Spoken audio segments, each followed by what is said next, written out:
La fièvre des prochaines législatives du Bénin s'est emparée, disais-je. Ce n'est pas encore la campagne et peut-être pas encore la pré-campagne, même si tout en a l'air. Le branle-bas du combat se met en place de part et d'autre, les uns plus discrets que les autres, les uns portés par le pouvoir en place, se réclamant de la mouvance, se conformant au mot d'ordre du chef de file. Deux blocs, entre dynamique républicaine et le bloc progressiste, chacun fait son choix. Et les ralliements se font de plus belle.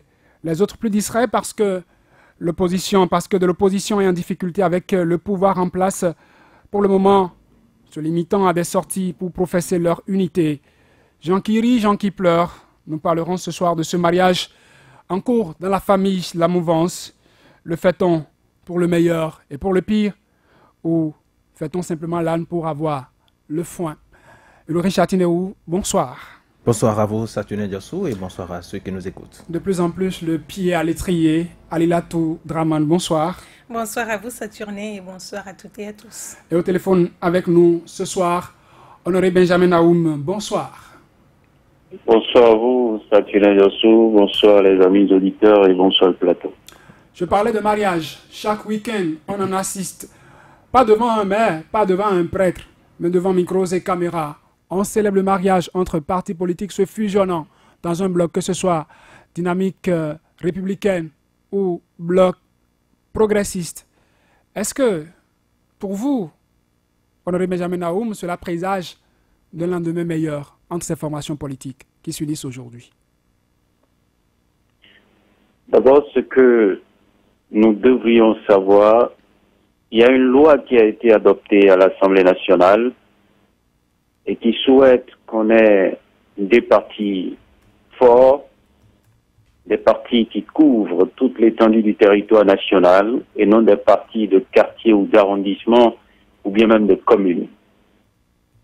Ce qui devrait donc amener les partis qui existent déjà à se conformer à la règle.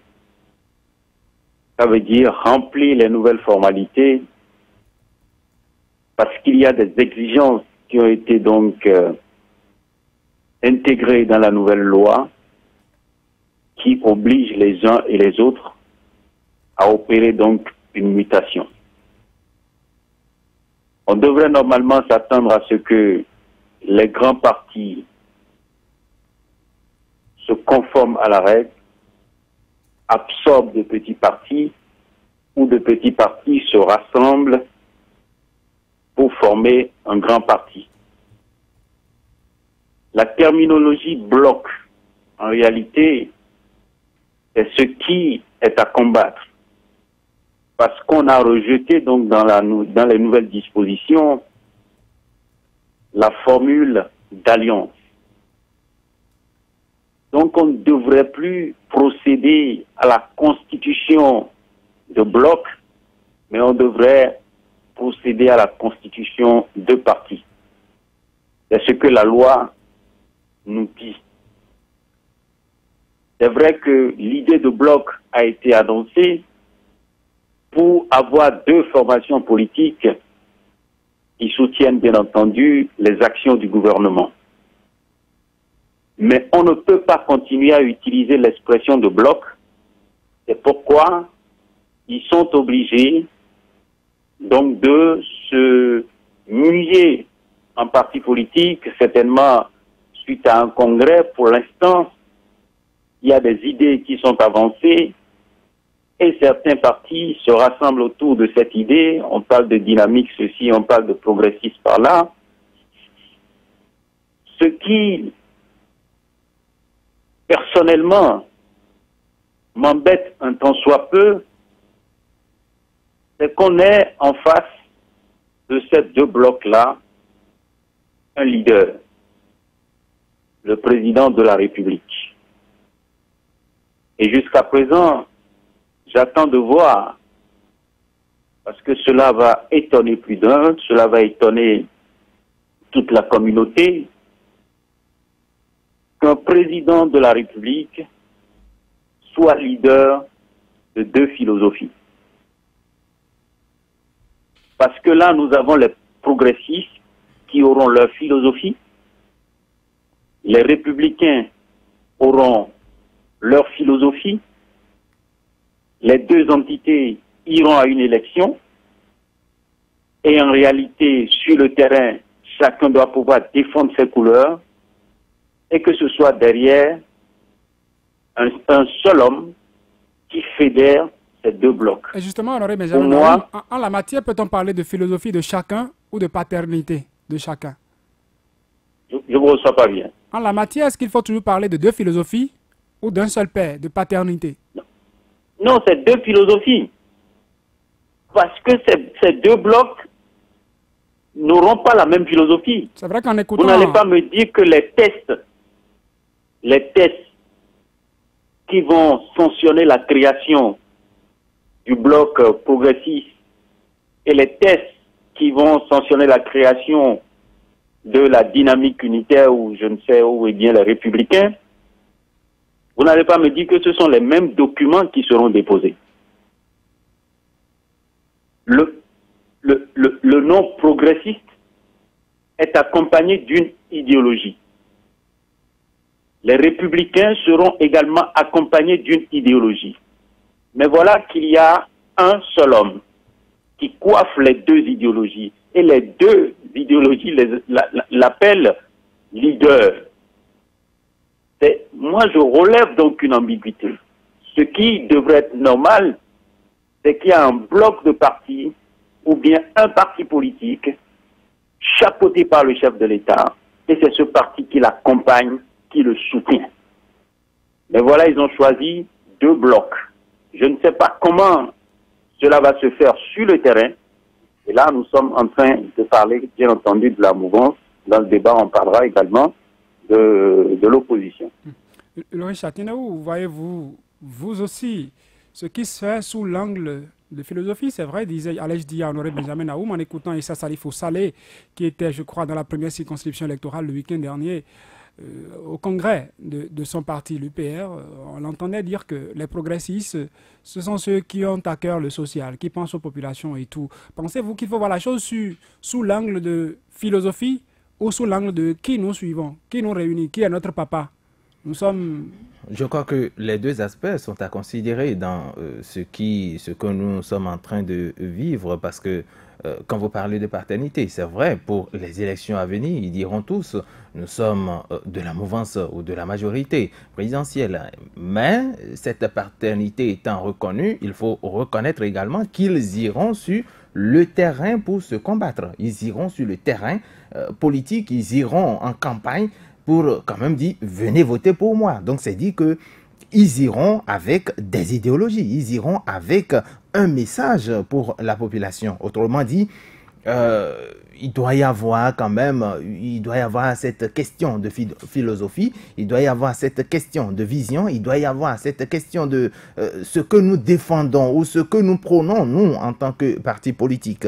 Et lorsque je reviens à votre question, celle que vous avez posée, bien entendu, à Benjamin Honoré Naoum, à savoir ce mariage entre les différents partis politiques, je me pose une question, à savoir, mais quel était le visage politique du Bénin avant donc le vote de ce code électoral qui nous demande désormais de nous regrouper en bloc ou en parti politique ou en grande formation politique.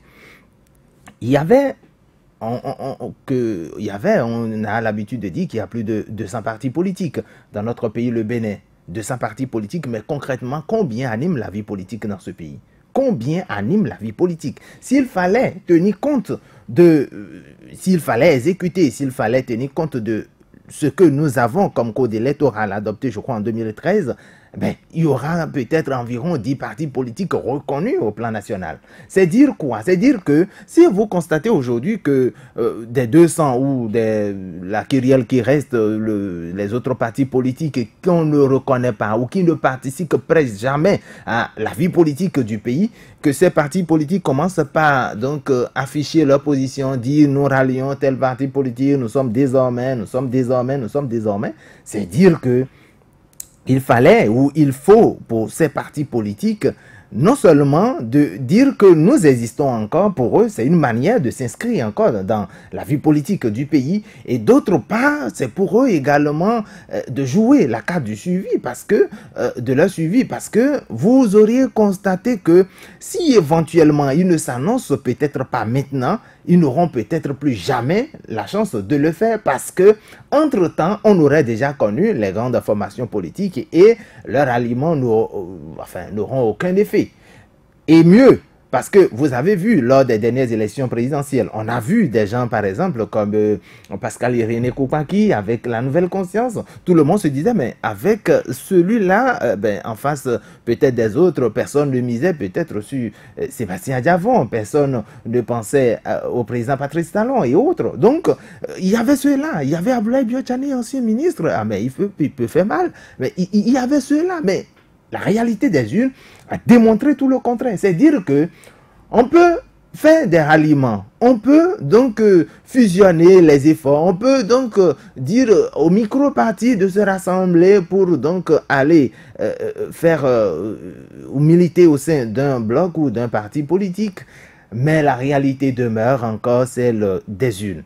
Et c'est pourquoi je dis, c'est vrai, il faut aujourd'hui que ces micro-partis puissent se retrouver ou pour dire nous appartenons à X ou à Y, mais je vous assure, le plus important reste les prochaines élections. Et là encore, je me pose une question parce que jusqu'à ce jour, on continue chaque week-end, chaque semaine d'enregistrer des nombres ou des adhésions aux partis politiques, aux blocs politiques et autres, des créations de partis. Mais je me dis finalement, quand est-ce qu'on aura le visage politique, ou c'est-à-dire quand est-ce qu'on aura la liste des partis politiques reconnus ou la liste des partis politiques des grands blocs qui iront finalement aux élections, puisque jusque-là, quand on parle de bloc progressiste, quand on parle de républicains, ou qu'on parle encore de, je ne sais pas, du bloc de l'opposition, je ne sais pas encore, puisqu'on parle de CDD, je ne sais concrètement quels sont ces partis politiques qui iront aux prochaines élections. Jusque-là, nous n'avons pas, alors que nous sommes à quelques mois des élections. C'est pas encore tard. Ce n'est pas encore tard, mais je crains ceci, qu'on ne nous dise qu'on veut déplacer les élections. Qu'on veut déplacer simplement les élections parce que, justement, parce que les gens n'ont même pas encore peaufiné, ou c'est-à-dire fini de se rassembler, ils n'ont pas encore fini parce que j'ai l'impression... Chacun ne veut peut-être pas révéler sa stratégie. Non. On va approfondir le débat sous cet angle-là. Tout à l'heure, Aliatou Draman, le mariage, on dit, n'est-ce pas, par consentement mutuel. Avez-vous, vous, l'impression que les époux aujourd'hui sont consentants dans ces mariages que nous enrichissons de plus en plus, que ce soit du côté de la mouvance ou de l'opposition? Est-ce que vous voulez qu'on dise le contraire de ceux qui sont concernés nous disent? Je pense que, vu de l'extérieur, ce n'est pas évident qu'on puisse parler de consentement mutuel, puisque, qu'on le sache, depuis toujours, quand on parle de partis politiques au Bénin, tout le monde, tous les partis sont des partis qui se prévalent de leur identité. Et donc aujourd'hui, quand on vous demande rassemblez-vous, c'est un peu comme si vous perdez une partie de votre identité, puisque vous ne pouvez pas dire que forcément vous allez respecter les tests que votre parti avait. Non, ça fait plusieurs partis et ensemble vous allez trouver un terrain d'entente. Peut-être que vos tests seront pris en considération, mais vous serez obligé de rejoindre l'un ou l'autre des camps. Et aujourd'hui, je pense que ce que le bloc ne voit pas, ou les deux blocs, c'est qu'ils finiront par se combattre sur le terrain. Je ne comprends pas que deux blocs puissent soutenir la même personne. Jusqu'à présent, vous l'avez dit. On vous dira que ce n'est pas une première. Même au temps de Boniaï, il y avait la liste Cori qui existait, mais ça n'a pas empêché la liste Cori 2 d'exister. Ce n'est pas une première, mais les réalités ne sont pas les mêmes aujourd'hui. Qu'est-ce qu'on dit? Ils sont là, les deux partis, les deux blocs sont là. À part la sortie du week-end dernier où on a entendu parler du bloc progressiste comme le bloc qui va lutter pour le social, je ne sais pas jusqu'à ce jour quelle est l'idéologie des deux blocs. En tout cas, on ne peut pas, je n'ai pas entendu clairement dans les sorties, dans les débats, quelles sont les idéologies des deux blocs. Vous connaissez au moins le géniteur? Oui, on connaît le géniteur, mais ça ne veut encore rien dire. Pourquoi ça ne veut rien dire? La même personne, si on prend les progressistes ou les républicains, la même personne qui a deux idéologies à la fois. Je ne sais pas, on nous dira peut-être que les deux idéologies sont des idéologies de développement, on attend de voir, mais comment est-ce que deux personnes peuvent défendre deux idéologies? Je ne sais pas comment ça va se faire sur le terrain, mais je dis, quoi qu'en soit la stratégie que les deux blocs auront à mettre en place, les deux finiront par, sur le terrain, se combattre parce que ce sont des blocs, des regroupements de partis et aujourd'hui, on sait que ce ne sont plus « Ah, c'est ma région, je suis le maître de ma région ». Aujourd'hui, le bloc s'assurera que toutes les régions soient des régions acquises et les autres feront pareil. Donc, qu'est-ce qu'on viendra sur le terrain pour dire, ah oui, puisque nous sommes tous des deux, nous soutenons la même personne, prenez celui que vous voulez. L'essentiel, c'est que c'est la même personne qu'on soutient. Vous oubliez qu'il y a également la question des partis comme individus, comme regroupement individuel dans ces blocs-là et qu'il y a la personne des députés qui seront choisis. Donc, quelque part, bon, on est en train de nous voiler la face puisque, quoi qu'on dise, chacun a ses intérêts personnels à défendre. Et donc, au finish, je ne sais pas, est-ce que les uns et les autres vont claquer la porte ou est-ce qu'on sera, puisqu'on est dans l'obligation, si on veut soutenir le président, on est dans l'obligation de rester dans les blocs, on finira par rester dans le bloc. Mais aujourd'hui, il faut qu'on sache réellement qu'est-ce qu'on défend. Parce que tout commence, tout part de là. Qu'est-ce qu'on défend? Quand on parle de progressistes, quand on parle de républicains, quelles sont les idéologies que ces partis-là, parce qu'on n'est pas encore à la question de parti aujourd'hui. Normalement, si je prends la charte, c'est qu'on aura deux partis. Je suppose un parti de l'opposition. En tout cas, on n'ira pas aux élections en alliance, c'est parti. Oui, on aura un parti de l'opposition, un de la mouvance, mais aujourd'hui, on a deux blocs. On attend où il y a des ralliements chaque week-end. Sur la base de quoi? Est-ce que c'est parce qu'on connaît déjà l'idéologie des progressistes qu'on y va ou c'est parce que de toute façon il faut sauter dans un camp ou dans l'autre? Mais l'essentiel c'est qu'aujourd'hui on voit que c'est la mouvance qui est en train d'animer beaucoup plus la vie politique et peut-être que les jours à venir ils nous diront un peu plus sur leurs idéologies. On verra si c'est vraiment ce que les Béninois attendaient du vote de la charte des partis politiques. Ma question va s'apparenter à la première, Honoré Benjamin Aoum. Je reste attaché à cette idée de mariage. Le mariage, oui, on n'y va pas consentement mutuel. Vous avez dit qu'il y a une loi qui a été votée à l'Assemblée nationale. On sait dans quelles conditions qui a promu cette loi, qui a dirigé, qui a coaché le vote de cette loi et tel que les ralliements se font aujourd'hui. Mariage, oui, l'homme quittera son père et sa mère, ou la femme quittera son père et sa mère, s'attachera à son homme, et les deux formeront une autre chair, une seule chair. Si je devrais paraphraser, je dirais que, à tout hasard, le PAD quittera son arc-en-ciel et s'attachera à Patrice Talon. Les deux formeront une seule chair, comme pour tous les autres partis politiques. Honoré Benjamin, sentez-vous ce désir de se marier, ce désir d'aller à ce mariage, ce consentement mutuel, le sentez-vous, vous? C'est pourquoi je dis ça. Ça pourrait s'apparenter à la première question que je vous avais posée. Non, attendez. Ce qui se dessine là mérite questionnement. Vous prenez appui sur le PRD. Le PRD était en congrès extraordinaire la fois passée. Mais le discours tenu en langue par le président du PRD est un peu différent du discours tenu en français. Parce qu'en langue, le président du PRD disait clairement aux militants que le PRD ne disparaîtra jamais. Quand je me focalise rien que sur cette déclaration, c'est quoi? C'est comme des gens qui forment une alliance pour aller à une élection. Et après les élections, ils reviendront à la case départ avec les anciens partis et c'est maintenant qu'ils vont peut-être chercher à se conformer à la règle. J'en sais absolument rien. Je sais pas le mobile profond, mais quand vous observez ce qui se dessine, d'abord, si vous vous rappelez très bien, il y a eu une période où plusieurs mouvements ont été créés. Malgré que le dossier était déjà au niveau du Parlement, les réflexions étaient déjà en cours, c'était la forte période de création de mouvements et de partis politiques. Il y a des partis qui ont été créés, il y a même des alliances qui ont été créées, il y a des mouvements qui ont été créés, et eux tous disaient qu'ils étaient là pour soutenir les actions du gouvernement, pour soutenir le PAG. Et tous ces partis ont été créés. Mais depuis que la loi a été votée, c'est tous ces partis-là qui ont été créés là avec les anciens qui déclarent maintenant leur appartenance ou bien leur adhésion à un des deux blocs soutenant les actions du gouvernement. Mais quand vous voyez tout ceci, vous vous demandez la question de savoir, mais quelle est vraiment la finalité de tout ceci? Est-ce que les gens sont vraiment dans la logique de disparaître pour la création de deux entités, ou bien c'est juste un mariage, comme on a toujours remarqué dans notre pays, parce que la loi n'interdit pas à quelqu'un de créer un parti. Mais il y a des exigences. Donc, je vois des partis qui sont ensemble, qui se retrouvent là. Franchement, je ne vois pas d'avenir.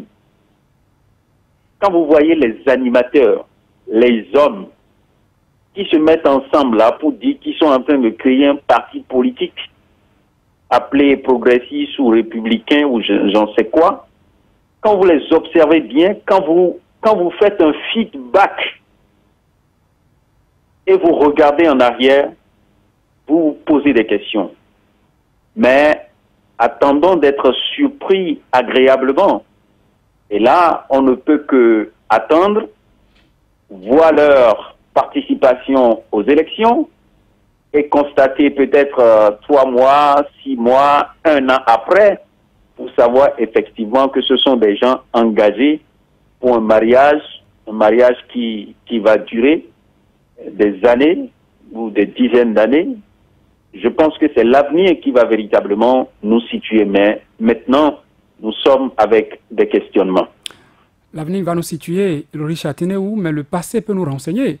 Quand vous observez par le passé, ceux-là qui sont là aujourd'hui, et qui sont leaders, qui sont à la tête de ces formations, qui font que les partis satellites se rallient à eux, on les a vus de par le passé dans différentes alliances. Il n'y avait pas encore une loi qui les contraignait à aller en fusion, à devenir un parti politique. Ils ont noué des alliances qui ont duré le temps d'un feu de paille pour certaines de ces alliances.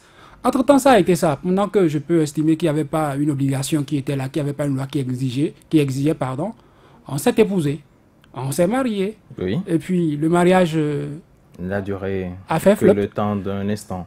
Aujourd'hui, que ce n'est pas contrainte, est-ce que cet avenir dont parle Honoré Benjamin Naoum peut être radieux pour les choses, le sucre, le miel, lune de miel? Les choses peuvent ne pas durer. Moi, j'attends effectivement également, comme Honoré Benjamin Naoum l'aurait dit, j'attends les prochaines élections pour avoir une vue claire. Est-ce que c'est les prochaines élections ou après les prochaines élections? Parce qu'à chaque élection, il y a souvent eu alliance tout au moins, et c'est après les élections. À chaque élection, effectivement, il y a... que chacun commence par prendre ses bagages et dire, bon, je retourne dans mon ancienne maison, je retourne dans ma maison familiale, chez mon père, chez ma mère. À chaque élection, effectivement, il y a alliance. Mais le contexte actuel, c'est que nous voulons désormais qu'il y ait en République du Bénin de grands partis politiques. C'est simple. On ne veut plus en réalité les micro-partis. Et nous ne sommes même plus ici en alliance. Il s'agit de former de grands blocs ou de grands courants politiques. C'est ce que nous sommes en train de faire en réalité. Et en faisant ça, c'est pas pour... En réalité, c'est pas pour un temps. Vous avez entendu parler des 10 ans. Il faut signer la suppression, la suspension de vos attributs des partis politiques que vous incarniez par le passé pour venir dans les grands regroupements. Quand je pense, bien entendu, ce qui se passe au niveau de la mouvance présidentielle. Il faut donc rejeter votre parti politique tout au moins pour 10 ans et revenir dans l'ensemble. Et quitte à ce qu'après 10 ans, nous allons voir ce que nous allons faire. Donc, c'est dit déjà que on part pour une longue durée, mais je dis une longue durée, il faut attendre les prochaines élections. Pourquoi les prochaines élections? Justement parce que vous avez vu, ces alliances que vous voyez aujourd'hui peuvent ne rien donner pour les prochaines élections. Ces alliances que vous voyez aujourd'hui, ce qui se passe aujourd'hui sur le terrain, on ira aux élections. L'opposition qui n'a peut-être pas eu beaucoup de ralliements, l'opposition qui n'a peut-être pas eu beaucoup de mouvements ou partis politiques qui déclarent officiellement des soutiens à son encontre, peut faire mal au cours de ces élections. Et je suppose un seul instant que l'opposition est la majorité, ou du moins quand même, vu tout ce que nous avons aujourd'hui, puisque je dis, moi, compte tenu des frustrations sur le terrain aujourd'hui, l'opposition a l'avantage des pronostics. Vous avez commandé. Je sais que vous allez vouloir m'arrêter sur ce point. Quel sondage, quel institut vous allez livrer votre résultat? Je tiens compte simplement des frustrations. C'est vrai, lorsque vous avez regardez, évalué les frustrations dans quelle contrée, lorsque vous allez vouloir tenir compte, quel est l'échantillon? Lorsque vous allez vouloir tenir compte des ralliements, vous allez vous dire certainement que, bon, écoutez, par rapport à ces élections, s'il fallait tenir compte des ralliements, des adhésions, que la mouvance allait quand même avoir ou faire un bon score pour les prochaines élections. C'est pourquoi je dis wait and see. Nous attendons les prochaines élections. Et c'est là que vous serez surpris, agréablement bien entendu, parce que le peuple béninois, à un moment donné, a compris qu'il fallait aller aux élections avec sa conviction. Et mieux, en 2016, c'est pourquoi je pars toujours de là, parce que en 2016, on a vu des ténors aller à ces élections. On a vu des gens, et c'est parce que ceux-là, ces leaders même de partis politiques, je prends par exemple le PAD. Le PAD savait par exemple que sans Hongwedi à ces élections, il ne peut pas faire 5%, un peu comme les Pascal Irénée Kopaki ou les Biotchane qui étaient dans les fourchettes de 8%. Ils allaient faire pratiquement la même chose. Et par conséquent, il fallait soutenir le candidat gagnant. C'était simple. Donc, ce n'était même pas à l'époque aussi, ce n'était pas un mariage, c'était un mariage intéressé. Ce n'était pas un mariage qui allait quand même durer toute une éternité. Non, ils savaient pourquoi ils allaient en alliance. Ils savaient que c'était pour le temps d'un instant. Ils savaient que ils allaient pour gagner. S'ils ne gagnent pas, ils changent de position. Et c'est pourquoi je dis, juste ces élections, les élections à venir vont davantage nous apporter, bon, je suppose un seul instant également, bon, je termine la phrase, ces élections vont nous apporter ou vont nous éclairer, vont davantage nous apporter de précision par rapport à l'avenir de ces alliances ou de ces regroupements politiques. Maintenant, je suppose que les élections prochaines, en 2019, l'Assemblée nationale, à l'Assemblée nationale, nous avons une majorité qui revienne ou qui soit de l'opposition. Ils peuvent revenir sur un certain nombre de textes. Ils peuvent encore amender d'autres, c'est-à-dire ils peuvent faire des amendements qui donc basculeraient ou qui feraient à ce que ces partis politiques qui se retrouvent aujourd'hui dans d'autres groupes ou blocs vont également dire, écoutez, nous ne nous retrouvons plus dans ce schéma-là, puisque nous étions partis pour un deal donné. Par conséquent, puisque les donnes ont changé, nous aussi nous changeons de position. Et je vous le rappelle encore, lorsqu'on parle par exemple de ces blocs-là qui vont se combattre sur le terrain. Effectivement, ils vont se combattre. Mais pourquoi? Le chef de l'État sait qu'ils vont se combattre. Mais le chef de l'État dit, écoutez, moi je suis neutre. Il est l'arbitre, il est l'arbitre, bien évidemment. Lui, si c'est lui le chef d'orchestre, il ne voudra pas que ses enfants aillent sur le terrain se mangent. Son objectif, c'est toujours d'avoir la majorité au Parlement. Peu importe ce que vous allez vous dire sur le terrain, peu importe ce que vous allez faire, ramenez-moi la victoire. C'est ça, il est en train de coacher des gens qu'ils aillent ramener la victoire. Il peut peut-être leur promettre, écoutez, moi je n'ai pas beaucoup de temps à faire. Nous avons deux blocs. Il va se limiter au palais de la Marina pour dire allez-y, ramenez-moi la victoire sans s'intéresser à ce qui se ferait sur le terrain. Mais même s'il s'intéressait, je dis ça également, même s'il s'intéressait, je dis cet engagement aux côtés de ces partis politiques ou de ces blocs ne sera pas, c'est-à-dire celui d'un leader, il soutient peut-être la droite et la gauche à la fois. Vous n'allez pas le voir dans ce jeu parce que lui, je vous l'ai dit, son objectif c'est maintenant et tout de suite. Il veut une majorité pour la prochaine législature parce qu'il sait que si la majorité au Parlement lui échappe, il va...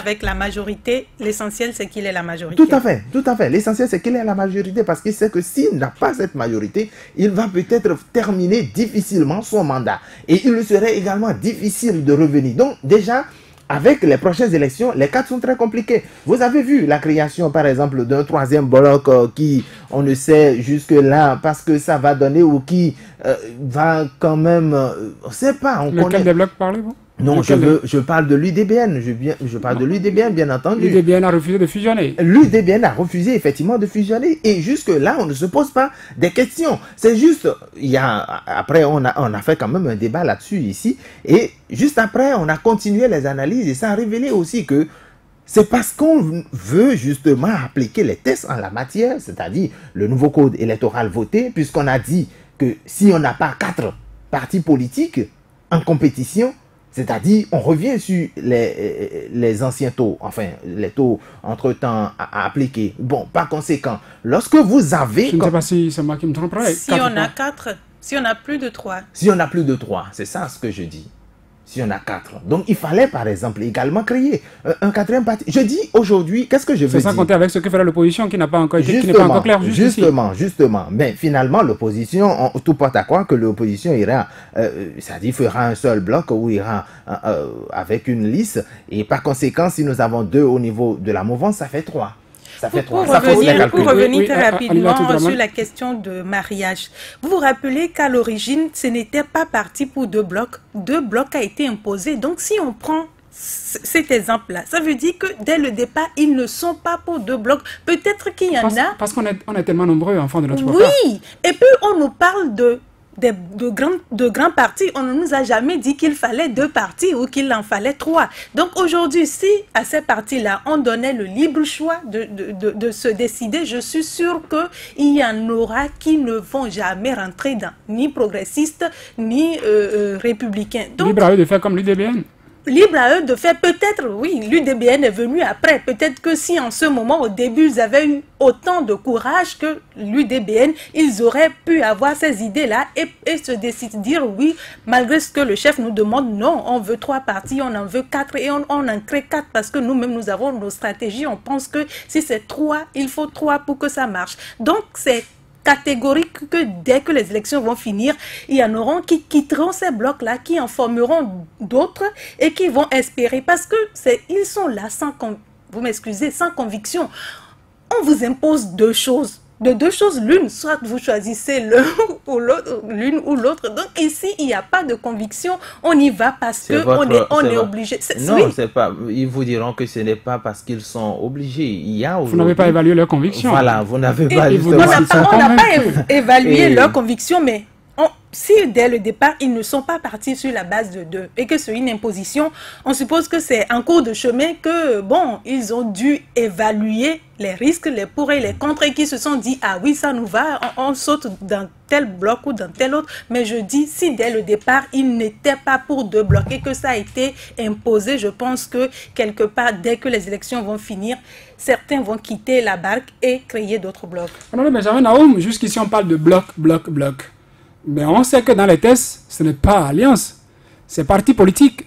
On sait aussi que 6 mois avant les élections, de telles tractations ne sont plus possibles à prendre en compte pour que ces partis soient alignés.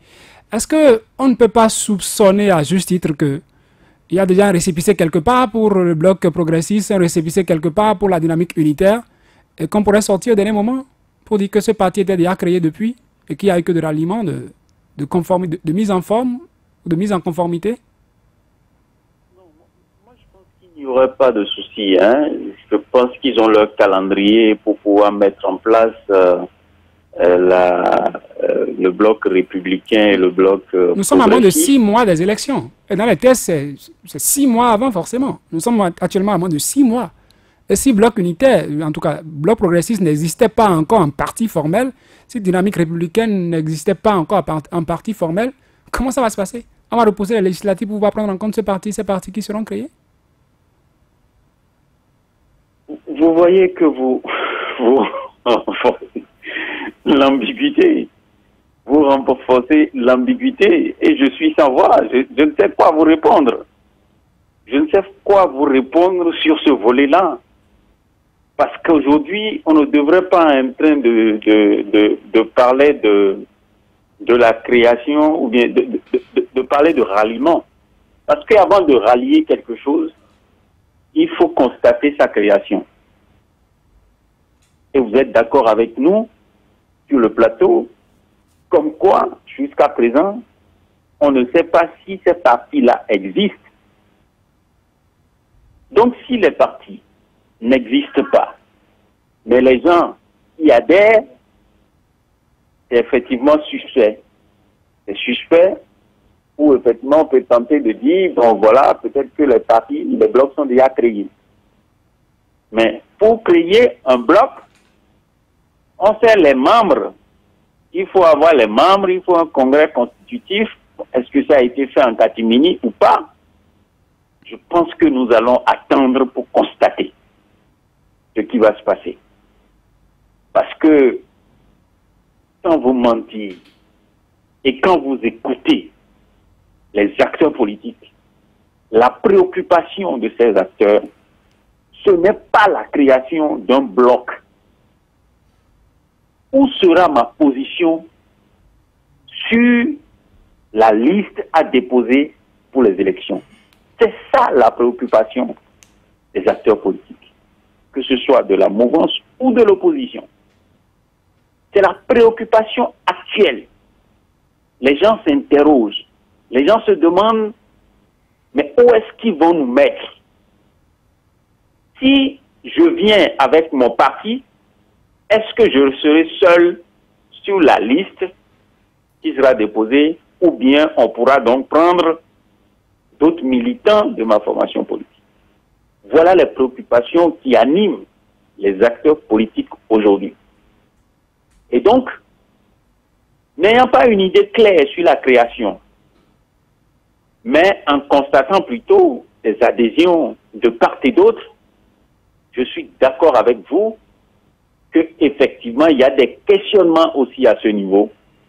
Est-ce que le Parti républicain est déjà créé? Est-ce que le Parti progressiste est déjà créé? Pour constater tant d'adhésions, des adhésions populaires, des adhésions à la télé, des adhésions partout.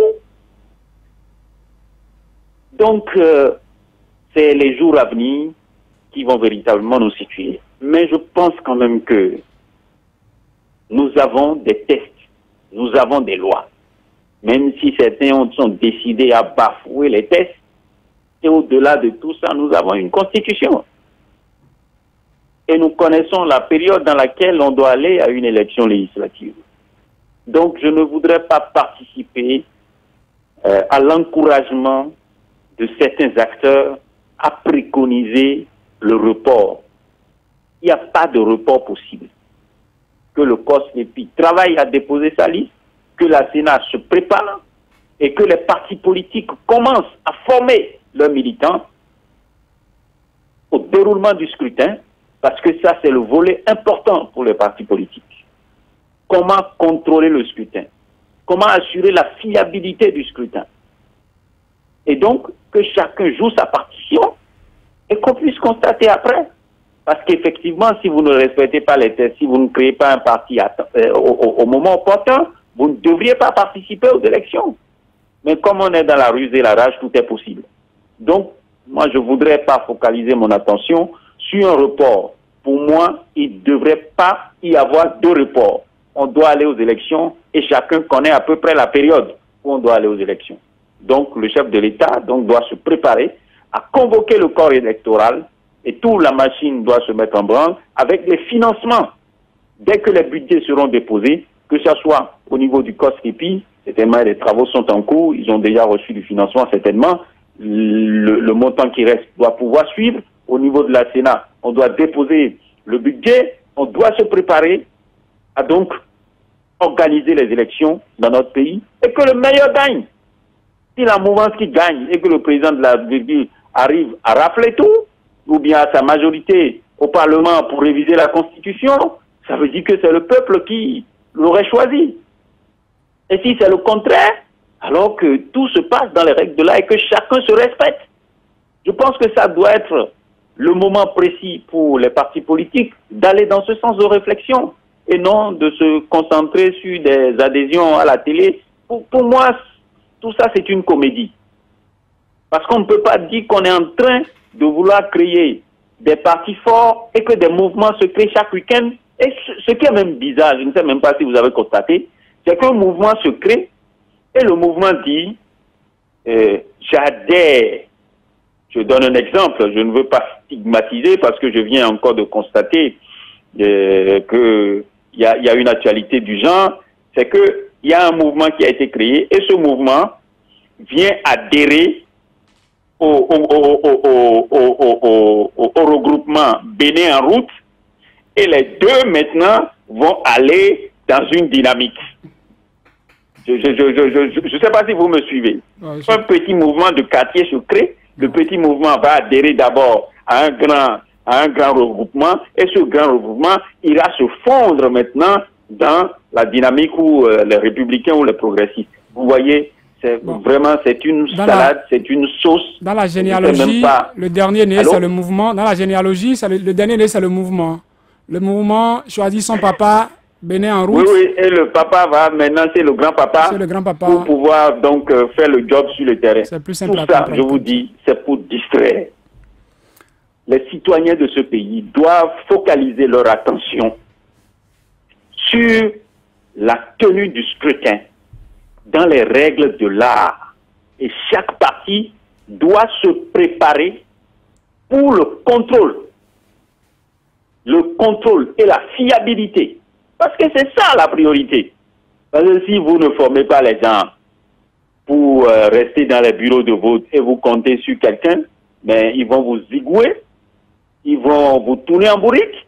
Si vous n'avez pas les PV, si vous ne savez pas signer de PV et vous vous envoyez des gens qui ne savent rien faire, on va les blaser sur le terrain, ils vont revenir à la maison bredouille, même sans PV, et vous ne pouvez rien contester après. Donc, les partis politiques doivent commencer la formation de leurs militants, de ceux qui doivent les représenter au niveau des bureaux. C'est comme ça qu'on assure la qualité d'un scrutin. J'espère que les partis travaillent parce que le temps, c'est de l'argent. Le temps ne nous attend pas. C'est un défi réel qu'il faut relever. Je pense qu'en allant sur ces terrains-là, on peut donc se préparer convenablement pour aller aux élections, mais ne focalisons pas l'attention sur la comédie qui est faite de chaque week-end dans notre pays. On n'en a plus besoin. Elori Chatineou, nous sommes à moins de 6 mois des élections. En principe, sauf erreur de ma part, il ne devrait plus y avoir de naissance de partis politiques qui participeraient aux législatives. Alors qu'on dit bloc progressiste, dynamique républicaine pour la mouvance, dans l'opposition, on ne sait encore rien. Ces deux blocs, puisque c'est les enfants dont on nous a annoncé les noms, sont-ils ces jumeaux à naître encore dans le ventre de leur maman ou de leur papa, je ne sais pas, ou sont-ils déjà des enfants nés en clando peut-être quelque part, et on attend peut-être le jour du baptême pour nous dire qu'ils sont nés, hein, ils étaient nés, ou ils sont nés à tel moment, au-delà de tout. Non, mais écoutez, à Cotonou, Modeste Boula, le préfet peut, en tout cas au ministère de l'Intérieur, pardon, on peut délivrer des récépissés, on n'est pas obligé de dire tel. Tout à fait, je crois que même à la dernière minute, on peut délivrer de récépissés justifiés. Et justifier. Le tout ne suffira pas de délivrer à la dernière minute. Si vous délivrez un récépissé sur lequel ça a été écrit que le récépissé a été délivré le 1er janvier 2019 pour participer à une élection aux élections législatives en mars 2019, c'est qui a mal donné. J'ai dit, on va vous justifier comme quoi, écoutez, c'est notre première peut-être expérience de la chose et que les partis politiques, c'est bien après le vote de cette loi par nos parlementaires et qu'il fallait un temps pour se constituer, pour les adhésions et que pour cette seule fois, ou l'exception quand même, en toute chose, vous pensez qu'on demandera l'exception pour ces législatives? Je dis, je sais Est-ce que allant dans ce sens, on n'est pas en droit de réclamer une publication des partis officiellement enregistrés à la date d'aujourd'hui pour savoir ceux qui sont déjà enregistrés et ceux qui ne le sont pas. Pour voir pour les législatives qui viendraient, si la personne était déjà là ou si la personne n'était pas là. Vous pouvez demander, on va peut-être vous donner la liste. Je dis peut-être, on va peut-être vous donner la liste. On peut vous donner comme on ne peut pas vous donner. Mais le plus important, sachez que l'arbitre est de leur côté. Quand il y a un match de football, qu'est-ce qui se passe? L'arbitre reste au milieu. Avant de donner le coup d'envoi, il demande aux deux gardiens, il lève la main, est-ce que vous êtes prêts de l'autre côté? Est-ce que vous êtes prêts de ce côté? Et il demande à ses arbitres également, avant de siffler le coup d'envoi. Maintenant, il y a une compétition. Et l'arbitre aujourd'hui, il veut demander à un seul camp, c'est-à-dire le camp qui, lui, quand même, est peut-être un peu plus proche. Il lui demande, est-ce que je peux lancer le coup d'envoi? Mais c'est de ça qu'il s'agit. Vous me faites penser au dernier match Bénin-Algérie. On a dû jouer 10 minutes d'arrêt de jeu. Alors qu'on était parti pour en avoir 5 analogies. C'est l'arbitre qui décide également des arrêts de jeu. C'est ça ce que je suis en train de vous dire. Et aujourd'hui, l'arbitre est du camp ou du côté des jumeaux dont vous parlez. C'est qui l'arbitre? La loi ou le leader ou le président de la République? C'est d'abord le leader. C'est d'abord le leader. Est-ce que c'est le leader qui fait la loi? Qui convoque le corps électoral? Est-ce que c'est le... Qui convoque même le corps électoral? Le leader qui doit convoquer le corps électoral dispose d'un délai. La loi, il ne se lèvera pas un matin pour dire qu'aujourd'hui ça. Il faut qu'il reste dans un délai pour le faire. D'accord. Mais écoutez, le leader dit, ou du moins, on constate quand même qu'il y a des difficultés sur le terrain, des difficultés pratiques. Et vous allez même constater, parce que la Sénat également peut revenir pour dire, écoutez, on a eu l'actualisation de la liste électorale permanente informatisée, le COSLEPI peut-être a déposé un peu en retard, et on a beaucoup de choses à faire et par conséquent, nous demandons humblement au chef de l'État de proroger un peu légèrement la convocation, la date des élections. Mais tout est fait en fait à dessein. Moi, je constate aujourd'hui que l'opposition, c'est vrai, va se... Mais l'opposition, justement, il y a des blocs. On a par exemple les Foscori pour un bénéfice, on a l'Union sociale libérale. Pas encore de récépissé. Mais qui jusqu'ici n'ont pas de récépissé. Et qui pourraient quand même tabler de leur date de création par rapport à l'entrée en vigueur pour dire que bon, on a épuisé le délai et que d'office, comme les tests le disent, on suppose que c'est acté, la création de leur parti sont actés. Et si la éventuellement est actée, pardon. Justement, et si éventuellement vous constatez jusqu'à ce jour, il y a des partis politiques qui déjà ont organisé leur congrès, qui ont déposé les pièces pour s'enregistrer ou pour être reconnus comme étant un parti politique et qui n'ont pas encore leur récépissé, des partis politiques, a priori, les partis politiques qui vont se créer à partir de cet instant ne peuvent pas, et ceci encore en aucun cas, avoir de récépissé. Si le processus doit durer autant... Non, ils peuvent avoir de récépissé. Je dis, si le processus doit durer autant, regardez le nombre de mois, le nombre de jours. Mais ça dépend si vos dossiers sont prêts ou pas. Hein. Mais les dossiers, mais qu'est-ce qui bloque alors?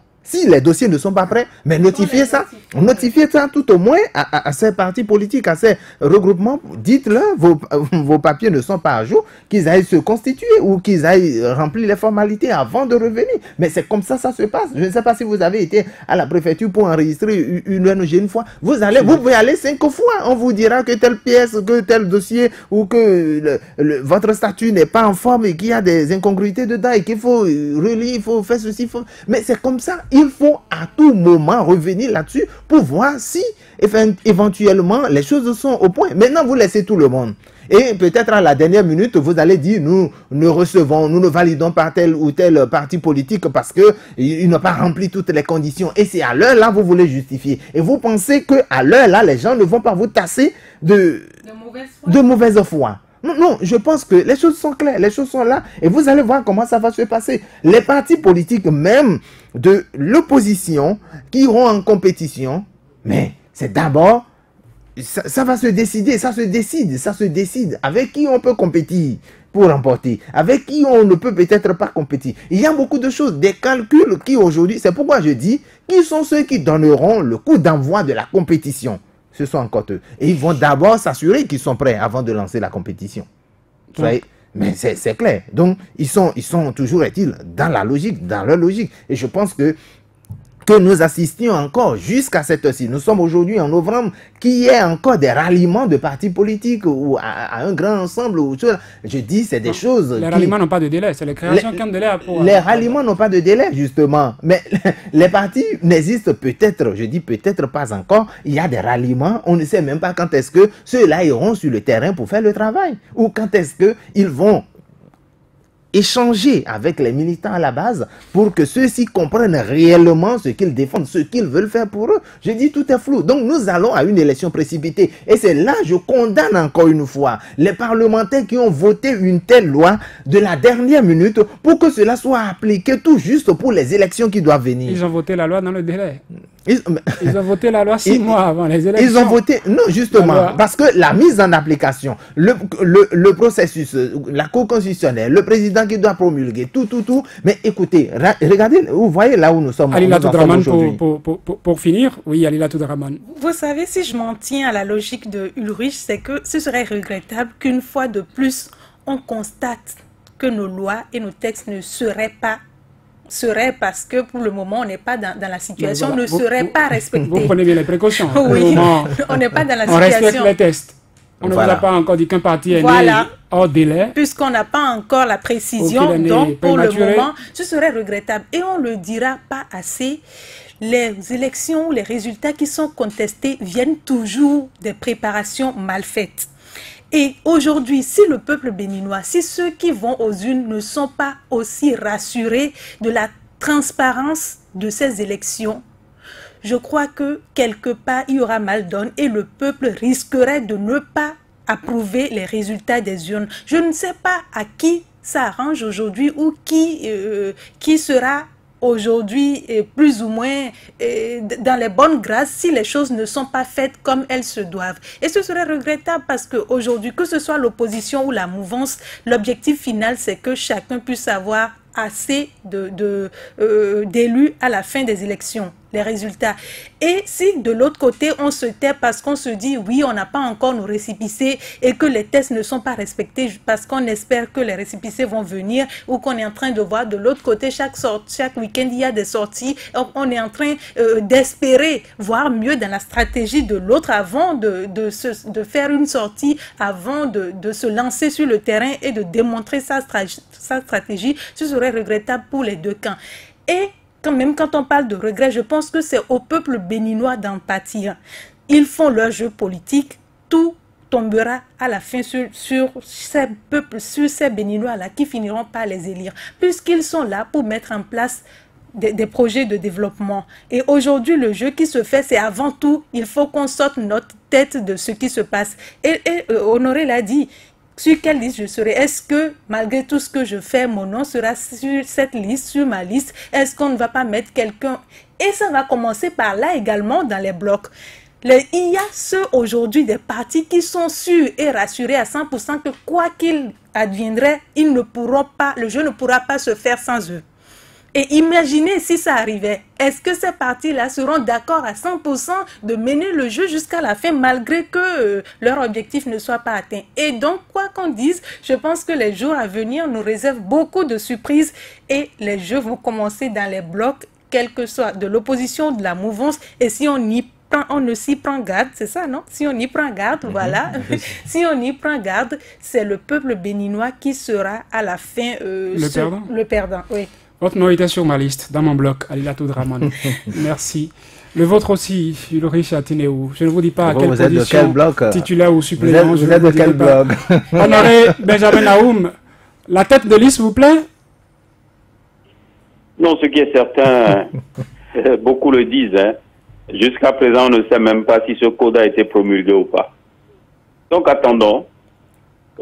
Pas tête de liste de quelque chose, mais j'attends qu'on me dise que le code a été promulgué, parce qu'il faut que le code soit promulgué pour que ce soit applicable.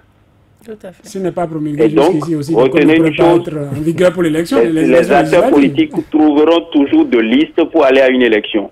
Et pour l'opposition, vous savez que des partis sont déjà créés. L'USL ou FCBE, ce sont des partis. Ils doivent juste se conformer si le code est donc...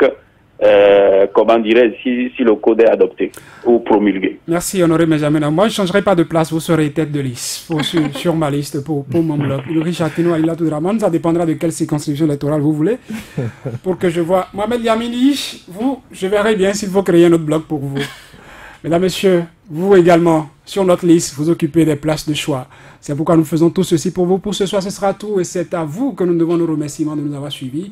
Intégral s'achève ainsi sur Soleil FM, sur Sika TV aussi. Le programme, se poursuit sur les deux chaînes, sur Soleil FM et sur Sika TV. Merci de nous avoir suivis.